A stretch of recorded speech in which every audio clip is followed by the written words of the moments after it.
Markets में return की कभी भी गारंटीड नहीं होती है।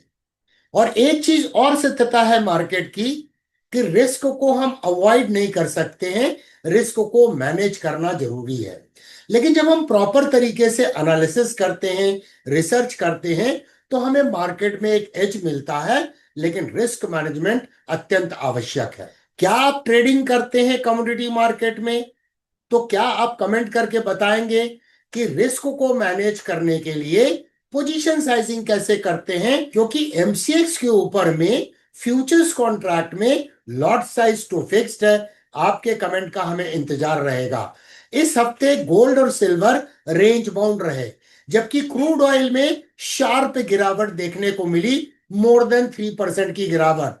एमसीएक्स कंपोजिट इंडेक्स में हल्का पॉजिटिव क्लोज दिया है, लेकिन एनर्जी इंडेक्स प्रेशर में था। तो इस वीडियो में हम देखेंगे कि सपोर्ट एंड रेजिस्टेंस जोन्स को, प्राइस एक्शन को समझने की कोशिश करेंगे कि प्राइस एक्शन हमें क्या क्लू दे रहे हैं। तो चलिए शुरू करते हैं, चार्ट पर चलते हैं।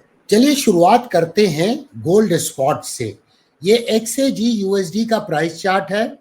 यहाँ हम क्या देखते हैं कि ये राइजिंग प्राइस चैनल में ट्रेड हो रहा था, जिसका यहाँ ब्रेकआउट हुआ और फिर इसने ऑल टाइम हाई बनाया। और उसके बाद से प्राइस एक्शन को अगर देखें तो एक साइडवेज मूवमेंट है।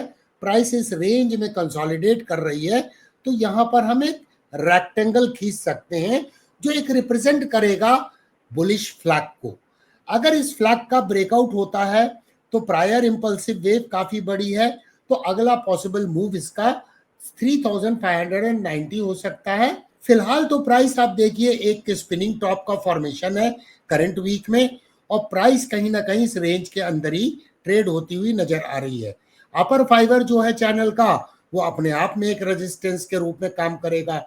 लेकिन गोल्ड ने एक अच्छा बेस बना लिया है अराउंड 3200 के आसपास में।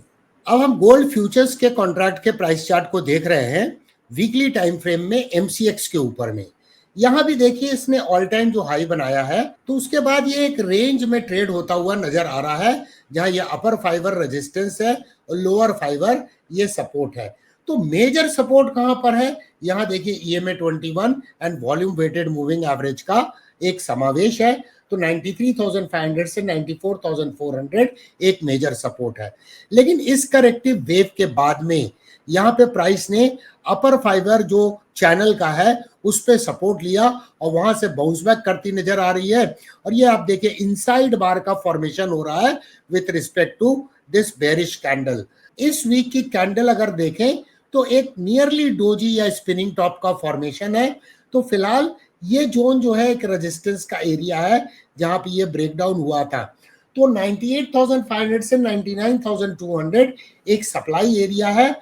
वाइल गोल्ड के केस में अब यहां पर एक नया डिमांड एरिया बनता आ रहा है 96,500 से 96,080 के जोन में। अगर इसे डेली प्राइस चार्ट में समझने की कोशिश करें तो बड़ा इंटरेस्टिंग प्राइस एक्शन बन रहा है।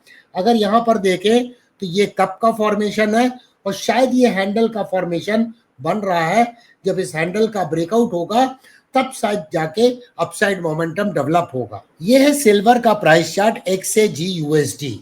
यहाँ देखिए ये राइजिंग चैनल में ट्रेड हो रहा था।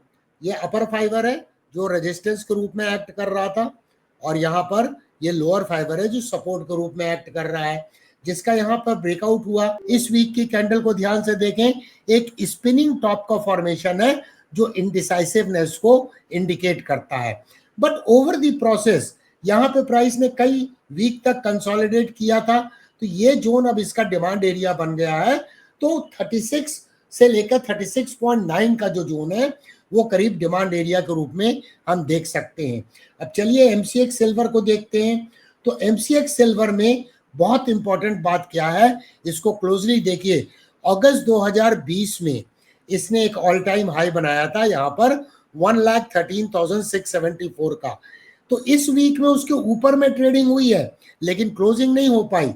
तो अगर इसकी क्लोजिंग इसके ऊपर में होती है तो ये एक multi year rounding bottom pattern का ब्रेकआउट होगा जो प्राइस को काफी ऊपर ले जा सकता है।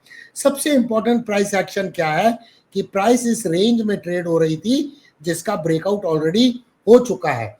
तो सिल्वर का प्राइस स्ट्रक्चर काफी स्ट्रांग है, भविष्य में मार्कअप फेज में है, तो हम आशा कर सकते हैं कि higher highs and higher lows का मार्केट स्ट्रक्चर रहेगा। जहां तक सपोर्ट का सवाल है, तो ये देखिए कंसोलिडेशन बैंड है और यहाँ पर EMA 21 भी है। तो 1,06,600 से 1,08,000 का जोन एक स्ट्रॉन्ग डिमांड एरिया है और एक इंटरमीडिएट सपोर्ट है यहाँ पर, और वो है करीब 1,10,000 के आसपास में। अब हम रेफर कर रहे हैं क्रूड ऑयल के प्राइस चार्ट को, यूएस ऑयल को, WTI crude oil daily time frame में। ये देखिए प्राइस का सपोर्ट है, प्राइस का सपोर्ट है, और प्राइस यहाँ पर कंसोलिडेट कर रही है 3 ट्रेडिंग सेशन से। तो यहाँ पर इमीडिएट सपोर्ट कहां पर है, 64.7 से 65.4 डॉलर्स का जो जोन है वो डिमांड एरिया है। ये आप कंसोलिडेशन बैंड देख सकते हैं, और यहाँ पर ये ऑलरेडी नेकलाइन एरिया है, तो ये इसका डिमांड एरिया है, और वहीं पर EMA 55 का भी समावेश है। लेकिन यहाँ पे प्राइस एक्शन में अपसाइड में रेजिस्टेंस बहुत है, बंच ऑफ मूविंग एवरेजेस हैं, SMA 200, SMA 233, SMA 144, ये सारे रेजिस्टेंस के रूप में एक्ट करने की संभावना है। Of course major supply area जो है आगे जाके वो 72 से 74 डॉलर से। अब ये प्राइस चार्ट है MCX के ऊपर में क्रूड ऑयल का। यहाँ देखिए हायर लोज का मार्केट स्ट्रक्चर है, और उसी जगह से ये बाउंस बैक दिखाई दे रहा है, जो कि साथ में कॉन्फ्लुएंस है EMA 55 का। तो यहाँ पर अभी बुल्स कंट्रोल में नजर आ रहे हैं ओवरऑल, बट यहाँ पर देखिए गैप है, ये अपने आप में एक रेजिस्टेंस है।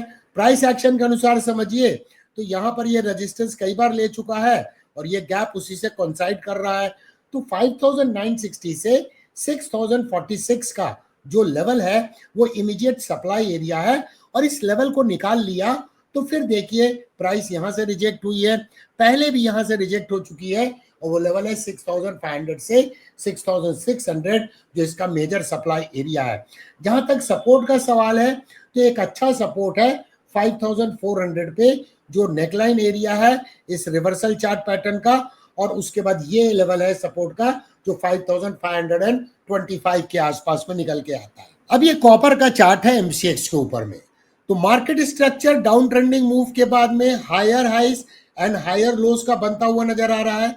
जब रीसेंट करेक्शन हुआ तो प्राइस ने पिछले लो को नहीं तोड़ा, और प्राइस ने कहां सपोर्ट लिया, SMA 144 पे, और इसके बाद प्राइस में जो बाउंस बैक है क्लोज हुई है प्राइस EMA 21 और EMA 55 के ऊपर में।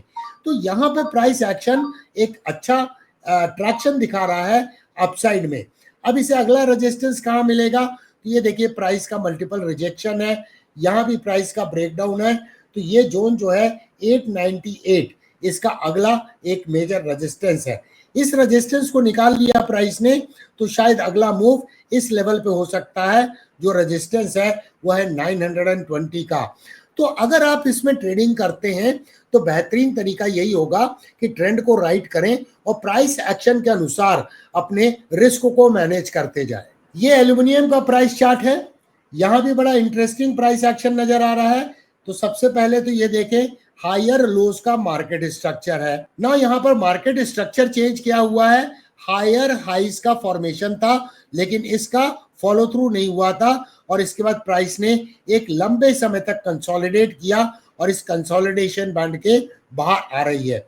तो लास्ट कैंडल के हाई का अगर फॉलो थ्रू होता है तो अगला पोटेंशियल लेवल क्या हो सकता है, 258 से 259, वहां इसे रेजिस्टेंस मिलेगा। क्यों मिलेगा रेजिस्टेंस, आप देखिए यहाँ पे प्राइस का पहले रेजिस्टेंस था, और अगर ये करेक्टिव वेव का रिट्रेसमेंट एनालिसिस करें तो ये गोल्डन रेशियो का भी एरिया निकल के आता है। अब हम रेफर कर रहे हैं लेड के प्राइस चार्ट को MCX के ऊपर में। तो ओवरऑल ट्रेंड डाउन ट्रेंड है, market structure lower highs and lower lows का मार्केट स्ट्रक्चर है। यहाँ पर देखिए फिर एक सिमेट्रिकल ट्रायंगल का ब्रेकडाउन हुआ, और ब्रेकडाउन होने के बाद प्राइस में पुल बैक होता हुआ नजर आ रहा है। तो ये दोनों सिमेट्रिकल ट्रायंगल के बीच का जोन एक सप्लाई एरिया है जो बहुत पास में है, और उसी जोन में है EMA 21 एंड EMA 55। तो डाउनसाइड रिस्क बहुत ज्यादा है और रिवार्ड का पोटेंशियल रॉन्ग ट्रेड में नजर नहीं आ रहा है फिलहाल। तो अगर यहाँ देखा जाए तो मॉर्निंग स्टार का फॉर्मेशन हुआ है, लेकिन मॉर्निंग स्टार का फॉर्मेशन इनफ नहीं होता है डाउन ट्रेंडिंग मार्केट में, क्योंकि अल्टीमेटली ये कहना मुश्किल है कि ये ट्रेंड रिवर्सल है या फिर एक नॉर्मल पुल बैक है। जब तक कोई रिवर्सल चार्ट पैटर्न नहीं बनते हैं, यहाँ कोई ट्रेडिंग अपॉर्चुनिटी नजर नहीं आ रही है। ये दोस्तों जिंक का प्राइस चार्ट है एमसीएक्स के ऊपर में। यहाँ पे कुछ इंटरेस्टिंग प्राइस एक्शन है। बार बार प्राइस जो रेजिस्टेंस ले रही थी इस लेवल पे, उस लेवल का ब्रेकआउट हुआ है। हम लोग पहले भी चर्चा कर चुके हैं इस काउंटर ट्रेंड लाइन के बारे में, जो एक डायनेमिक रेजिस्टेंस के रूप में एक्ट कर रही है। तो फिलहाल प्राइस उसके पास में पहुंच गई है और ये देखिए यहाँ पर इसका एक सीरियस रेजिस्टेंस है। यहाँ भी प्राइस रिजेक्ट हुई है कई बार। तो 267 से 268 इसका एक रेजिस्टेंस एरिया है। इसको अगर निकाल लेगा तो एक संभावना बन जाएगी ट्रेंड के रिवर्सल की।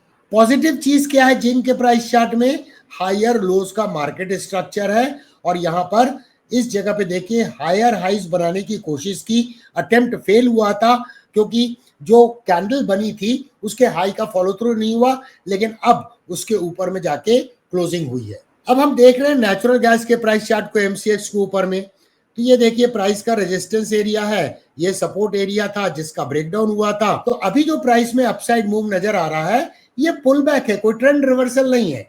यहाँ पर देखिए पिछले वीक में भी चर्चा की गई थी, यहाँ पे मल्टीपल सपोर्ट है और वहीं पर आप देखिए back to back 3 days shooting star जैसा फॉर्मेशन हुआ है, लार्ज अपर शेडोज है और प्राइस 309 से 313 का जो सप्लाई जोन है वहां से रिजेक्ट हो रही है। तो जब तक कोई रिवर्सल चार्ट पैटर्न नजर नहीं आते हैं, इसमें भी कोई ट्रेडिंग अपॉर्चुनिटी फिलहाल नजर नहीं आ रही है। ट्रेंड की एनालिसिस करें तो एक एस्टैब्लिश डाउन ट्रेंडिंग मूव में नजर आ रहा है नेचुरल गैस। ये यूएसडी आईएनआर करेंसी पेयर का प्राइस चार्ट है। ये देखिए रेजिस्टेंस था, रेजिस्टेंस था, रेजिस्टेंस था, इसका यहाँ ब्रेकआउट हुआ और जब ये करेक्शन हुआ तो प्राइस ने वहां सपोर्ट लिया जो कॉन्फ्लुएंस था SMA 200 का। अब यहाँ पे रिकवरी नजर आ रही है, इसका मतलब इंडियन करेंसी स्लोली फिर से वीक होना स्टार्ट हो गई है अगेंस्ट यूएस डॉलर। अब ये देखिए जोन, ये इसका सप्लाई एरिया है, तो 86.3 से 86.55 ये इसका अपर रेंज है। और डाउन साइड में अगर बात करें तो अब यहाँ पर प्राइस ने एक बेस बनाया है, इसका मतलब इस जोन में आपको करीब करीब 85.5 से लेकर 85.7 अब इसका डिमांड एरिया है और उसी जोन में EMA 21 एंड EMA 55 का समावेश है। तो रेंज बाउंड रहने की संभावना है यूएसडी आईएनआर की। अगर आपको यह एनालिसिस हेल्पफुल लगा हो तो वीडियो को लाइक जरूर कीजिएगा और कमेंट में बताएं कौन सी कमोडिटी है जिसे आप क्लोजली ट्रैक करते हैं। जितना ज्यादा हम इंटरैक्ट करेंगे उतना बेहतर सीखने का मौका मिलेगा। मिलते हैं अगले सैटरडे को 5 PM पर नए MCX आउटलुक के साथ।